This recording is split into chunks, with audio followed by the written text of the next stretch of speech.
Hey everybody, I'm Kate Conroy. And I'm Vinny Civitello.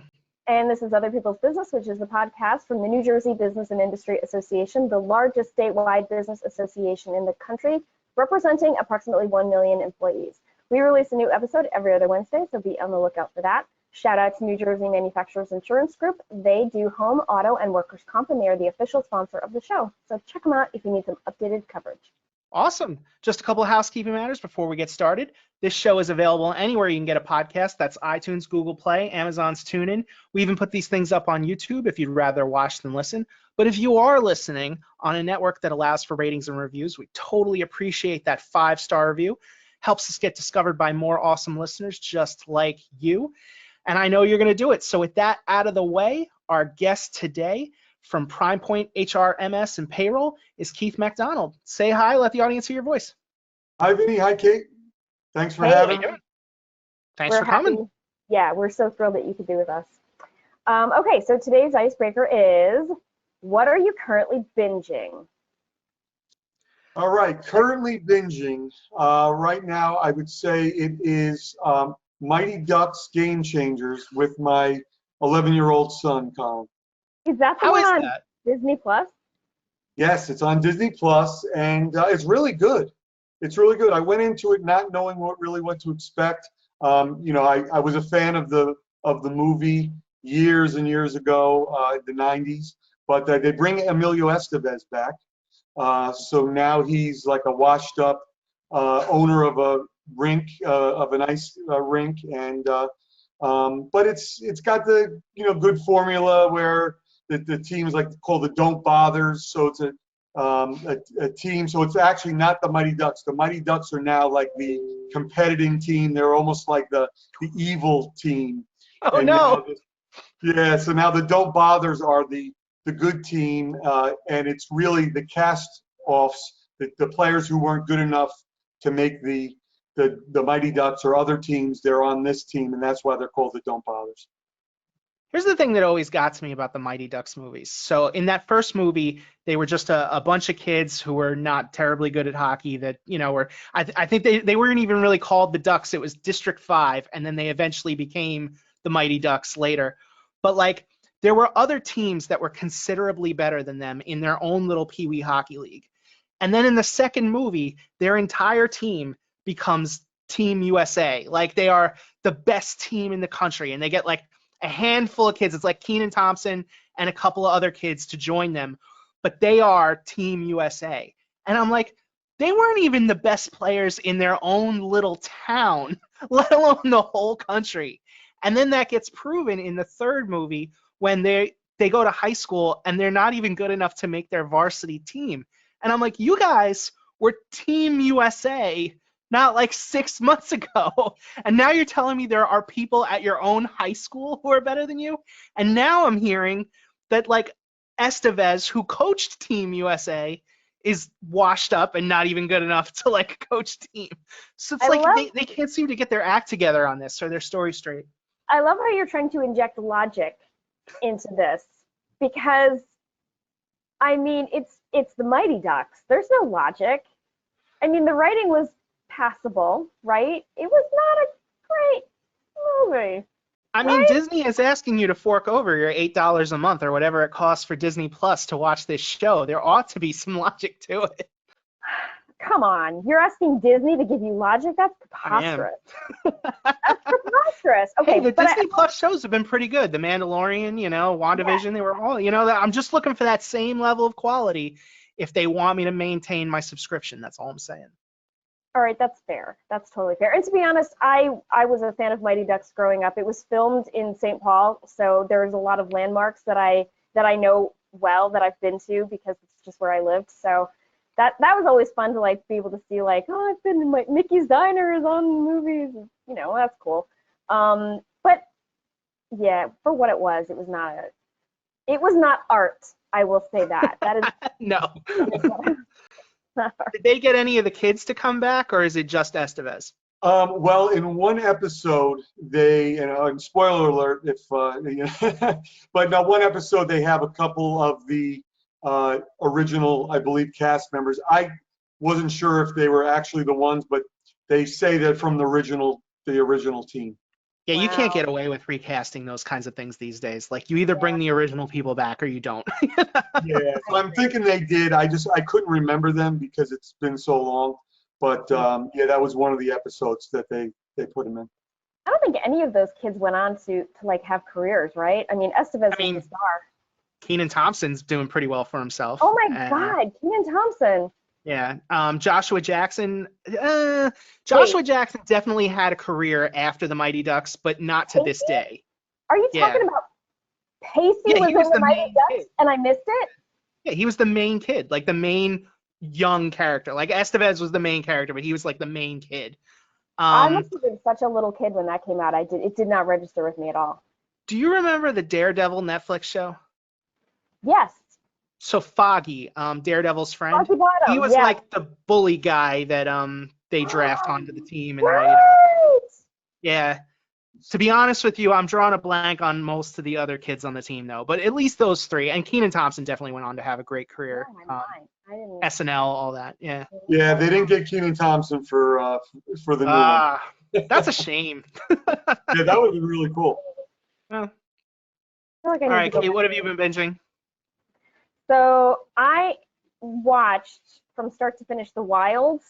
Shout out to our colleague in marketing, Stephanie Laborde, who told me great things about it, and I loved it. And I think, Vin, you need to watch it because you're a huge fan of Lost, Yeah. and it is very similar, very different kind of plot twists and stuff, but oh my goodness, it was great. And it's like 10 episodes. You'll blow through it. It's very quick. Such a great show. And Huh. then thanks to you, shout out to you, I've been blowing through Veronica Mars. I never saw it when it was on originally. And I'm like at episode 10 of season 1. And I was telling you before we hit record, last night I was like, oh, episode 10, I'm getting pretty close to being done with the season, forgetting that in 2004, television shows had 22 episodes.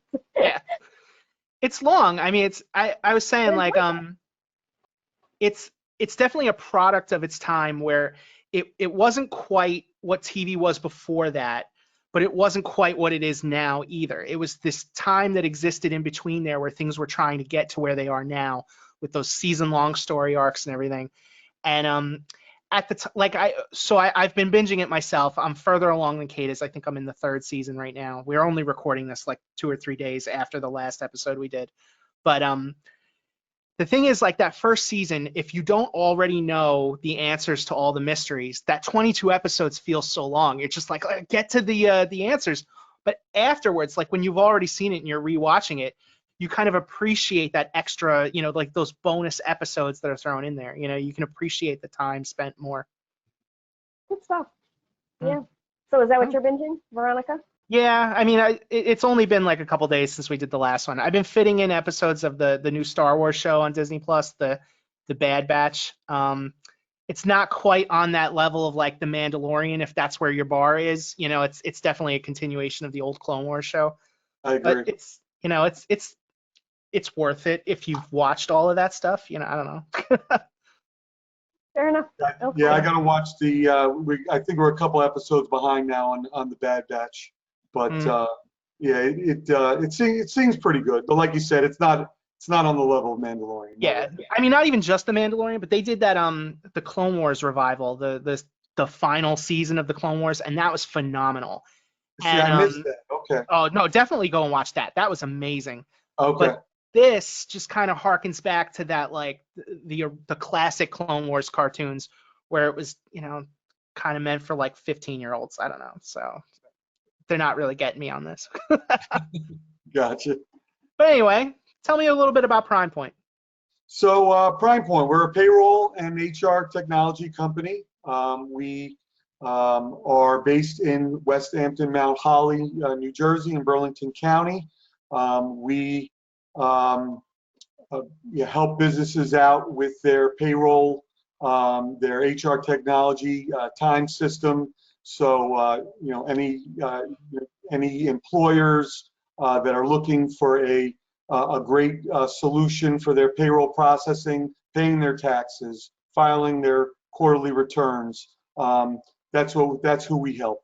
And we're really glad to be partnering with NJBIA because we are a New Jersey-based business, and we looked a few years ago and said, how do we, get and speak to more New Jersey businesses? And NJBIA was right up our alley because that's what you guys focus on is New Jersey business, and we're one of those specialty. Yeah, we're one of those businesses, and we want to help New Jersey-based businesses. We do payroll for companies outside of New Jersey. We do have customers outside of that base, but New Jersey that's where we're at. And I'm born and raised in New Jersey, so we love helping New Jersey business owners save time and money. We believe that service for service, typically they'll save money, will be less expensive, and especially if they're NJBIA members, they get the NJBIA member discount, so that'll save them even more money. And and as well as really the key is customer service. When you think it's a no-brainer, but when you call and you want to get answers to your problems, you want to get your issues resolved, you don't want to leave a voicemail. You don't want it to take days or sometimes all day or days or maybe even a week to get an answer. So with us, we have a dedicated service team. We call it the Primepoint experience. And you get a dedicated service team during our regular business hours, Monday through Friday. And you're going to speak to somebody right away who's going to know your account and get you the help you need and answer your questions and solve your problems. I gotta agree. I feel like we shout you out all the time on this show and in many other places because you're big enough to get the job done really well, really efficiently, but you're small enough to like care about what the experience is like. I tell this story all the time that I had a question that I didn't know who to ask because BIA is a customer, right? So all of our payroll, Vinny and I use Primepoint to like log our timesheets and to approve time off and all that stuff, or request time off, all the stuff. And I had a question and I don't even remember what, and I emailed you and I was like, hey, I'm not sure who to ask, blah, blah, blah. And you were like, within an hour, you were like, yep, here's the person, give them a shout. They're probably at their desk right now, but it's 1 o'clock, so they might be just coming back from lunch. You said something so specific, like you knew exactly who, and they weren't just a person in your database, like you knew them. It was amazing. It was a great experience, and I don't know, I feel like there's just something to be said for that. It's like you can bank with a giant company, or you can bank with somebody who like will know you when you call them.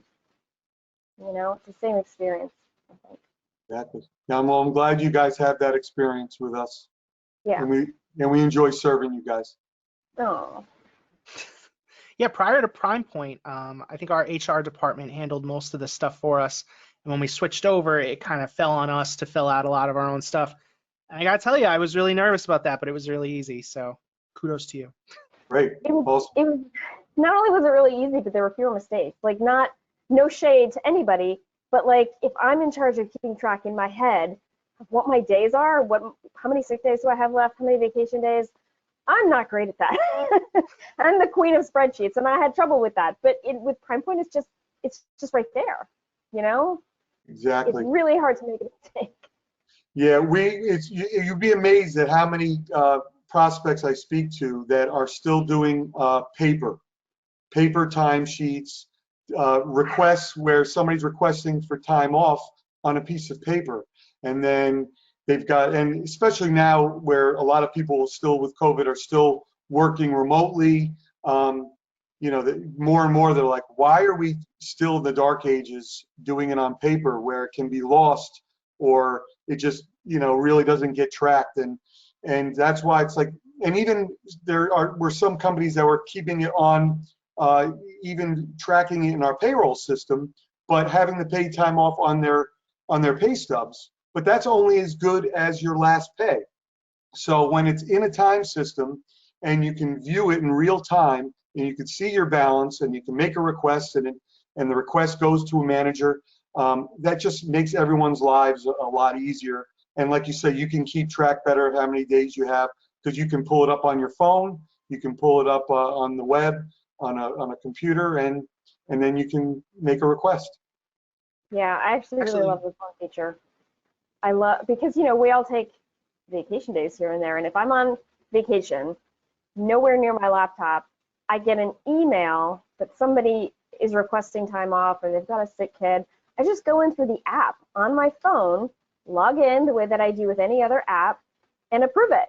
It's just, it saves so much time. It's amazing. I love that feature.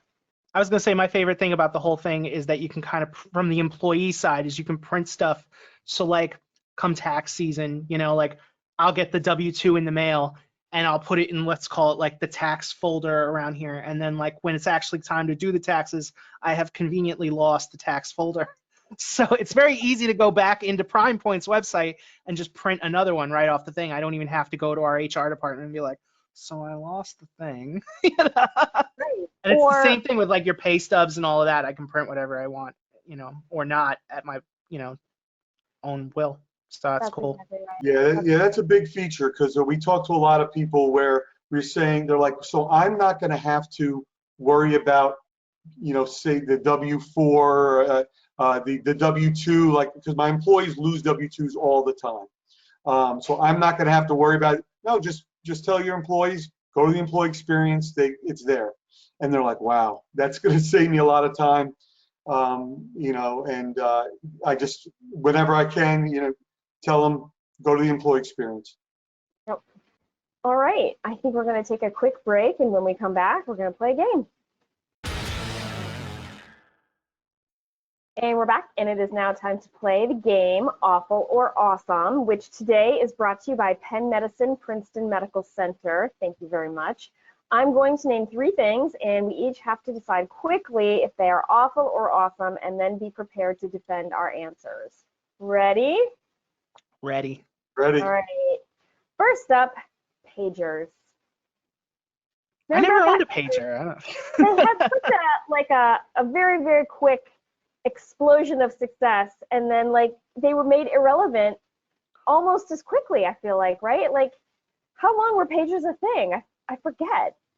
Yeah, I mean, at the time, I want to say awesome because, Yeah. you know, because at the time, you know, to get a hold of somebody, that's what you did. You paged them, and the medical profession. Now, I know this because I did sell pagers for a year or so, and we were starting to lose, you know, customers, and because with all the technology and push to talk and things like that, but with pagers, they were still in the hospitals.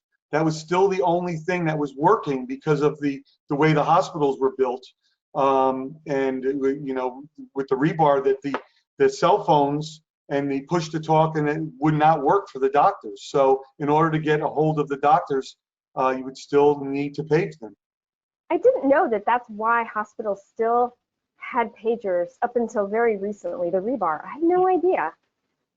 I believe that was the case. You know, I could be wrong, but I know at the time they were having problems with cell service within hospitals. Makes sense.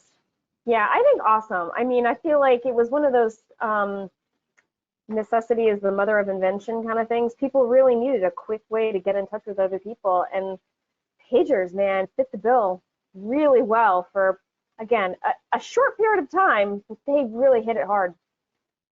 Yeah, it was a little before my time. I want to say I got my first cell phone the summer vacation going into college. And I feel like that's kind of where most people didn't need them anymore. Like, let's say outside of the hospitals. Once you had the cell phone, people could just text you and be like, hey, I need you. I'm trying to imagine me in the era where pagers were big, having one, like being in high school, having one on my hip and being like, hold on, wait a minute. Oh, no, nobody needed me. Whoa, wait. No, nobody still needs to get a hold of me. I don't know. There would have just been no need for it. It would have been like a piece of tech just to keep around for no reason, you know? That's funny. Oh, yeah, with the pagers, you got a page, and then you had to go and find the nearest payphone. That's right. Yeah, I guess that's why it was so inferior to text messaging, you know, because like you didn't know why someone needed you. You just knew who it was. And you didn't always recognize the number. You didn't always recognize the number, so you get a page, you find a phone, and you're like, do I really want to call this person back? I don't know Did who they it is. have like urgency settings on them? Like, could you say to somebody like, this is urgent, or was it all just kind of like, if I'm paging you, you better know that I need you at the phone? I think so. I think that there was a digit max, but you could put in the 7 digits or the, I don't know, the area code and then the 7 digits, and then you could add a 911 to the end of it. Yeah. Like Yeah, it's that's an right. yeah. Anyway, I'm reminded once again how much older I am. I did not get my first cell phone until I was almost 30. I did not have a cell phone that took pictures at my wedding. Wow. How old I am. It's not a bad thing, you know? I guess it's just so much more convenient to have it though. I definitely had a cell phone that took pictures at my wedding. I'm trying to remember if that was pre-smartphone though. Like if I did, it would have been like those, you know, the crappy photos that, you know, wouldn't have mattered. But I All definitely right. remember we had like the disposable stuff out on the tables for people, you know. Oh yeah, we did too. And those are Yeah. just the worst pictures ever. Those are Sure. never the pictures you want to frame. Like they're Yeah. always terrible. It Yes. goes So back to a that, yeah. whole No, I was gonna say it goes back to a whole era where the person taking the photo doesn't immediately know whether or not it's good, you know? That's People right. grown up now, they don't know that. Amazing. All right. Next up, the Nets moving to Brooklyn, and I'm just going to go ahead and say awful. I feel like that was the end of an era. New Jersey having a basketball team where you could like very quickly and easily and cheaply get to a game. That was really nice. And then they went and moved to Brooklyn, and now it's like, okay, I felt personally betrayed. Just saying. you did? I was a big basketball fan back in the day. I since then I haven't been able to keep up with pro sports, but you know, back in the day I was a huge basketball fan. I'm gonna be honest with you, I was not really a Nets fan. I was always more of a Sixers fan. But you know, the Nets being so close were cool because if you wanted to watch one of the other teams, you know, like you could catch the Nets game when the away team was here. You know, Mhm. check out Kobe Bryant, check out Shaquille O'Neal, like whatever. You know. Yeah, I'm going to say awful, and the reason why, and I'm not a Nets fan, and I wasn't a Nets fan, but living in Westwood in Bergen County, then I was only 20 minutes from the Meadowlands, and my games that I went to were Nets games, and I got to see Michael Jordan up close. I got to see Magic Johnson up close, because what it was is I would be able to get the cheap seats up in the top, and then after a period or so, or sometimes right away, make the way down behind the bench. And the ushers back then didn't care. And also when it was, you know, when it wasn't a full house, you could do that. Yeah. And so I have some great memories of seeing my basketball heroes up close. And it's a whole other experience when you're like on the court, when you're watching a game and you can hear the dialogue between the players going back and forth. It was really cool. So I have a lot of fond memories of the Nets in New Jersey, and I wish that I could, you know, take my kids to some Nets games now without having to go, you know, to Brooklyn. But you know, but I am a Knicks fan. I have to say that. I was just gonna say, plus New York has enough teams as it is. Like they have the Knicks. What do they need with the Nets? You know, like how does that improve the quality of life of sports fans in New York? Not at all. Yeah. Totally agree. Totally agree. All right. Last up is pollen, as in all of the pollen currently residing on my car and the In my windows outside eyes. my house and my lungs and my nose. And I'm just gonna go ahead and say awful. Except I am happy that pollen exists because it's basically the flowers and the trees reproducing, right? It's they're having a romance, and that is the creation of the pollen, and I'm happy that it's happening. I just wish it wasn't trying to kill me in my sleep, you know? Be great if it Yeah. could. This has been a particularly bad season for my allergies, and not even just this season, like the last week. Um, it went from not so bad to just like bam, punching me in the face every time I get even just a smell of fresh air. If I was to just crack the window a little bit, I'm gonna suffer for it all day long. Yeah, I'm going to say it is a mixed Kate because you mentioned how, what pollen can, what the good things of pollen. But yeah, I'm going to say awful because right now my car is black. I have a black car, but you wouldn't know because it's green right now. And I made the mistake of a week ago washing it, thinking, oh, maybe I can get a couple weeks, and the next morning, it was green again. So this time of year, I won't wash my car now and just let the pollen make its way, out, and then I can make my car black again. I just don't understand how human beings could evolve to a point where we are like the planet that we live on brings us pain. Like, I don't understand how that could happen. Like, you're supposed to evolve to adapt to your environment, not be like, oh, I'm out in the fresh air, so I need to sneeze all day. That just doesn't make any sense to me at all. I just had a thought. So if human beings are like, I'm gonna go there, parasitic on this world, the world is fighting back. It's the happening. The world is like, damn, you think that you can survive here, you puny human? Wow. You shall not. You shall not. I was actually thinking it was the universe fighting back. Like, we got our whole year and 12 months, or a year and a couple months indoors, and then the universe was like, oh, you want to come outside? All right. Let me just show you why that's a bad idea. Earth is fighting back. Earth is fighting back. We're going to leave you on that thought. So that's the game, which today was brought to you, as Kate said, by Penn Medicine Princeton Medical Center. Keith, any last thoughts? Once again, with Primepoint, we are really proud of being a affinity member, affinity partner of NJBIA. And I want to thank you guys for having me today. In order to get in touch with me, you can email me at kmcdonald. You read my mind and got my next question. But go ahead, K McDonald. K MacDonald, that's KMacDonald at primepoint.com. You can learn more about us on our website, which is primepoint.com. And also, as an NJBIA member, go to njbia.org/primepoint, and you can learn about our service and our partnership with NJBIA and our discount program, which is you get 10% off our regular processing fees. You get free direct deposit.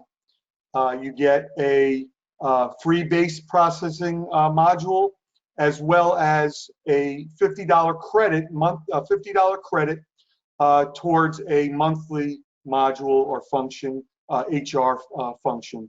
So NJBIA wanted to really make sure that we could give these great discounts to their members because they deserve it, and it'll really help them out and make their lives easier.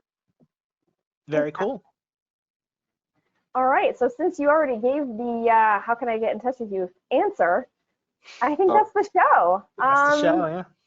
Thank you to the listeners, especially the subscribers. We really appreciate the support. Thank you to New Jersey Manufacturers Insurance Group, the official sponsor of the show. They do home, auto, and workers' comp, so check them out if you need updated coverage. And finally, thank you to Keith McDonald of Primepoint HRMS and Payroll for joining us today. Thank you, Kate. Thank you, Vinny. Thanks, NJBIA. Thanks for having me, and have a great day. You too. Our pleasure. See you next time. Bye.